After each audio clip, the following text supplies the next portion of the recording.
Before we have our closing statements, I'd like for everyone to just answer the question, do you think these guys did a good job of answering questions tonight?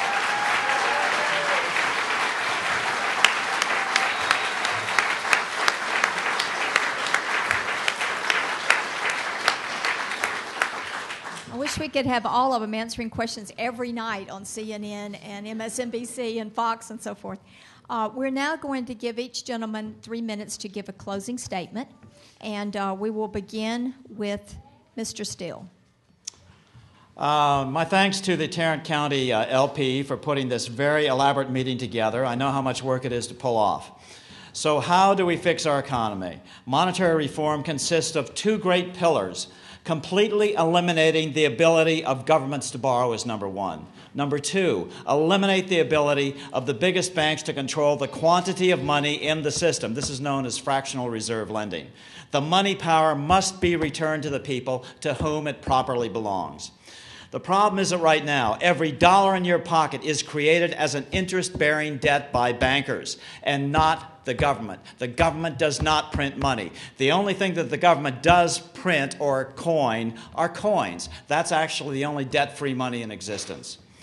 Also, letting the so-called free market fix this has not worked. The big banks have been completely without effective regulations in the past decade. It hasn't worked. The money power is the most awesome and important power of any sovereign nation. We, the people, have to take that back. Now, I'm not talking about giving Congress the power to print money without restriction.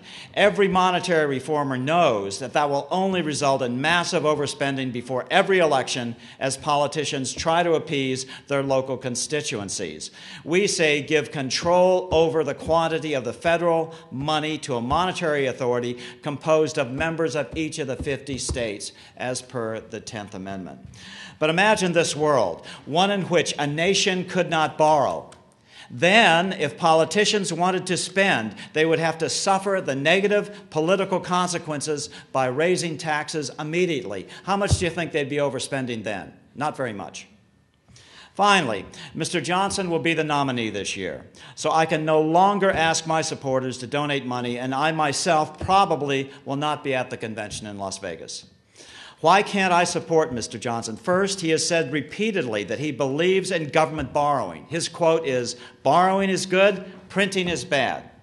He doesn't understand that all money comes from debt. Only during quantitative easing does money actually come into the system debt-free. Furthermore, I believe in prosecuting the people who created the bubble. I would order my Justice Department on day one to start the prosecutions at the top. Those who stole the most money would be the first indicted. This issue would be a winner with the American people, and it is the only issue that will be a winner with the American people. The nominee seems to be an apologist for the big banks. His quote was, "They didn't commit any crimes, they just made some bad decisions." I would point out that the crimes are well documented by Professor Janet Tavakoli in her new book, and they continue to this day.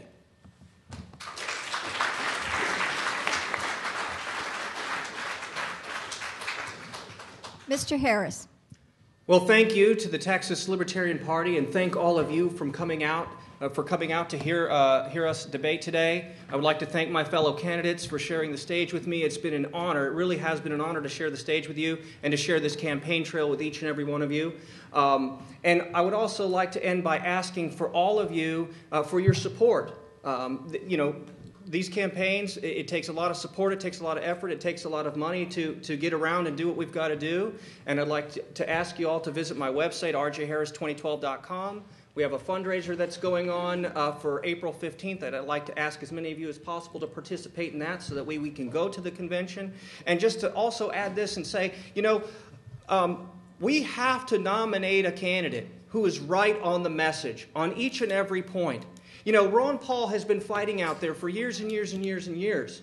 And it's never mattered to us whether or not we thought he was going to win. What mattered is that he was right on the message and that he spoke the truth to power and that he said we're fed up with the infringements of our liberty and we're not going to take it anymore. And we all rallied around behind that. Well, unfortunately, it looks like Dr. Paul will not win the GOP nomination. And folks, if our party does not nominate a candidate who is right on each and every one of these issues, who is right on ending the interventionist foreign policy, who is right on ending the Federal Reserve, who is right on ending the drug war, on all these different things that we've mentioned here today, then we can expect not to have the Liberty Movement support for our eventual nominee. So folks, please do not be just brought in to make your decision on who's got the bigger name or the bigger former office. Please make your decision on who has been right on this message, who has been right on these issues, and who can carry this banner of liberty forward for each and every one of us, and who can go on these on the television and go on the debate stage with the other two eventual nominees and not apologize for a message. Convince the American people of the rightness of the liberty message, and rather than have to couch it for another group or to try to say, okay, well, it's not right in this situation, whatever. We ought to be saying to the American people, no, we have the best message, and here's why. And I think that you've seen an opportunity. You've seen our candidates up here doing that today. And so that's what I would like to ask you in closing to do with your votes, is don't think, the question came earlier about throwing away your vote. Well, that doesn't just apply in the general election, it's also going to apply here. If you vote for the candidate who is right on all these issues, who you know in your heart, who you have said to yourself is right on these core principled issues, that is not a wasted vote, because you will then put up the best candidate and the best vice presidential candidate to take on the socialists from the other two larger parties and win over the American people to the rightness of our ideals and give us a mandate to govern moving forward and not just to continue the status quo. Thank you.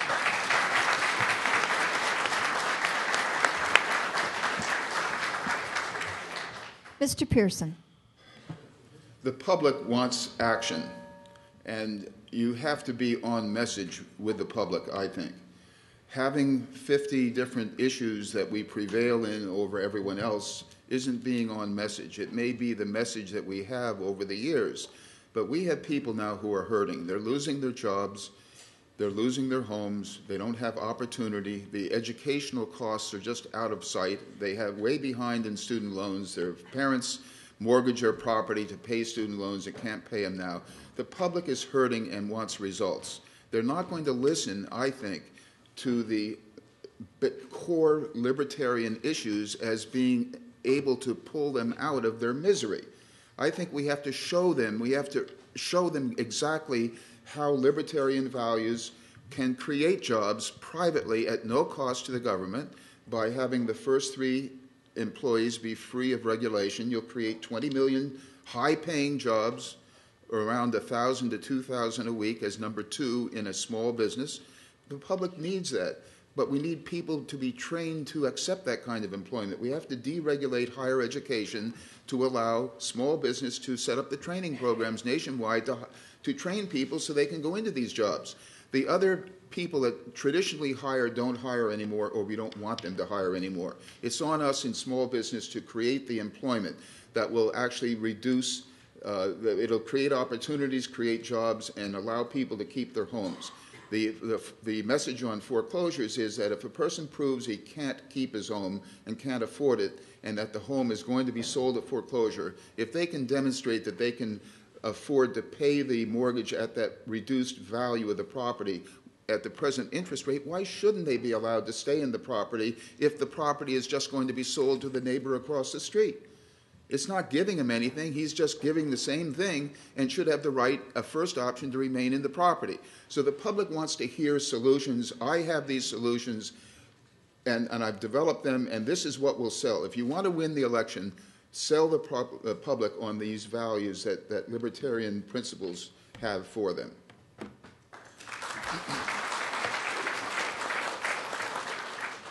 Mr. Johnson.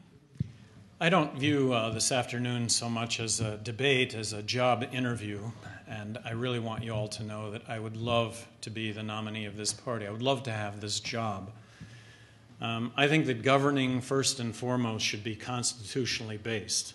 I think that we need to balance the federal budget, and that means slashing spending. It means ending the wars, the drug wars, the conflicts that we are currently engaged in. As governor of New Mexico, good government was easy. It wasn't hard. And that started with looking at issues first and politics last. As an athlete, What I have learned as an athlete is you've got to enjoy the journey. Life is a journey. It's not a destination. I love the hard work. I love that part of it. I don't look to the end result. I look to working hard as governor of New Mexico, taking on these issues, debating, discussing, not shying away from the rightness of the issue. The Libertarian Party candidate is going to be the only candidate that's going to be talking about gun rights and gay rights in the same sentence. The Libertarian candidate for president is the only candidate that's going to be talking about slashing welfare spending and slashing warfare spending in the same sentence. This is an opportunity right now to change the world. Who is ultimately responsible for the poll done in October that had 50% of Americans supporting legalization of marijuana? Ultimately, the organization responsible for that is the Libertarian Party. And when you go back 40 years, people recognize that. And right now, there's going to be a refocus on that. There's going to be a refocus on who's really talking about the issues and the solutions that go along with the problems that we face.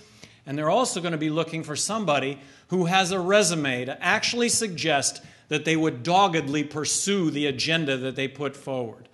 Thank you all very much for your activism over the years. It's made a difference. I applaud you. Continue that activism. Thank you very much.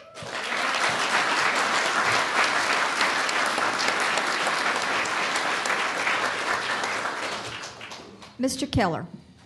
First off, thank you to the leadership of the local party that you were able to put this event together and that you invited me down here from Colorado. Thank you very much. It was really a pleasure getting a chance to talk about the issues and meet these guys again. And one of the things that I want to say real quick is that, yeah, you have some options here. But I think that we need to come together as a group. Everybody up here has some good ideas. Everybody. I don't think that there's a single person up here that didn't have some. And I find agreement with a lot of things that everybody said up here. And I'm believing that you probably did too. And it's going to be hard to choose one particular person, because if you choose one, then you're leaving out some of the other items that somebody else was talking about that maybe the one that you're choosing didn't believe in. Well, we have the ability as a party to come together and rally behind that person and teach the person some ideas. Help the person understand some ideas that maybe they didn't quite understand, or maybe they didn't quite agree with what you're saying. We should have an open debate, as Gary said. We should have a debate on the fair tax. We should have a debate on the Federal Reserve. We should have a debate on individual issues where it's an open forum, so that we can get the truth about the various issues and the solutions to them and the root causes of the issues, so that we can be as one, as a party, and be able to, with a good conscience, send whoever the nominee is up to debate with Obama and with Romney and whoever else, that they are going to do not just an okay job, not just get 5% or 6% or whatever, but they'll have a chance of getting 40, 50, 60% of the vote, because they are up there giving the people ideas and answers and solutions that none of the other candidates are saying. Obama's not saying it. He's had 4 years to do it. He hasn't said anything about it yet, something that actually makes sense that will solve anything. Romney's not saying it. And both the Republicans and the Democrats, you see it in poll after poll after poll, the rank and file Democrats and Republicans are not happy with their candidate. Why? Because they're saying the same thing over and over and over again and suggesting that we do the same thing over and over and over again. And what's the definition of insanity? You guys all know it. Doing the same thing over and over again and expecting different results is not going to happen. With any one of the candidates up here, I believe you're going to get a different result. And if we all rally behind that candidate and mold a set of answers and solutions that we can present to the people, then we are going to be noticed in a very positive way, and we may very well win. Thank you.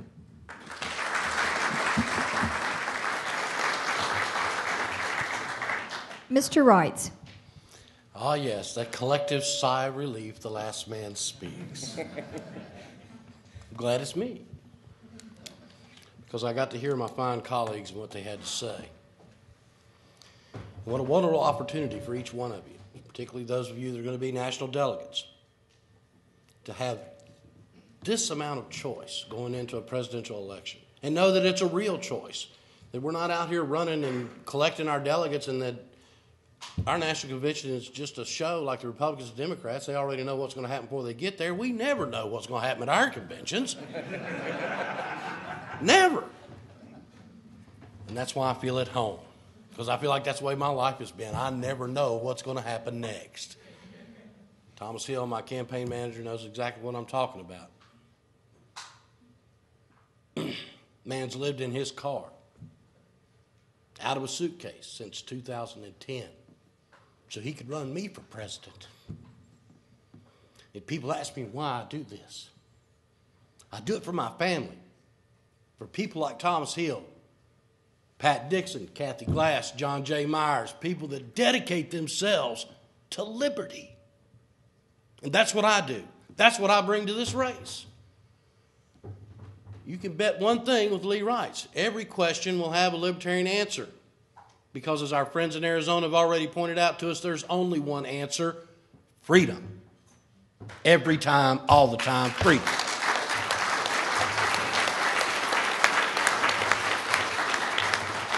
Now, of course, we don't just say freedom and then stand there and look at the dumb looks looking back at us, wondering what we mean. Can't do that, of course. That's why you've got to see today what we all have to offer. True choices with rational alternatives. Something that this country desperately needs.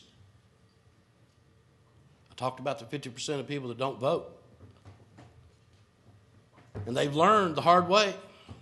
No use for them to come and vote. We can give them hope. True hope. Not hope that's talked about and then cast on the rocks as soon as he is elected president. Not promise change and then get the same thing. To be true to our words. To live the libertarian lifestyle as an example to our fellow human beings. To show them that we're not really all that different. We have families, loved ones, we bleed, we cry. We want the same things they do. We've just figured out that government can't help us get those things.